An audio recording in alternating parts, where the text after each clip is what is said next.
The premise of the guiding principles of peace and unity is do good, do no harm. One of the greatest benefits of living according to this moral, ethical framework is that it helps you create functional unity. Functional, meaning it has purpose and helps you get things done.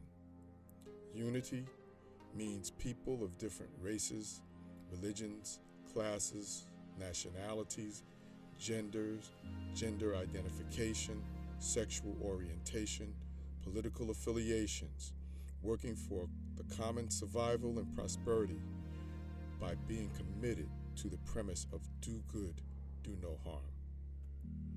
We will never be the same, but we will not seek to harm each other, but help each other.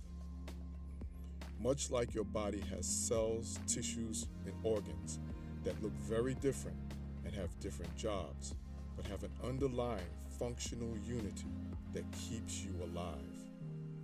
The guiding principles of peace and unity can help you harmonize your personal physical body and your body of ideas, beliefs, emotions, sensations, and habits.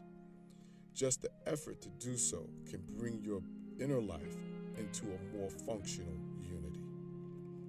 People in your family have different ideas, beliefs, and emotional conditionings.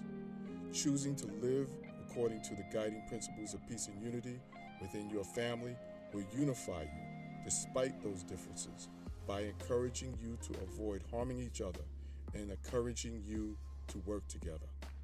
Functional unity. People in your neighborhood are even more varied in appearance, ideas, beliefs, and emotional states. Choosing to live according to the guiding principles of peace and unity can turn your neighborhood into a community. The same applies to schools, businesses, and organizations. You can get the guiding principles of peace and unity and its related violations at thegppu.org. Do good, do no harm.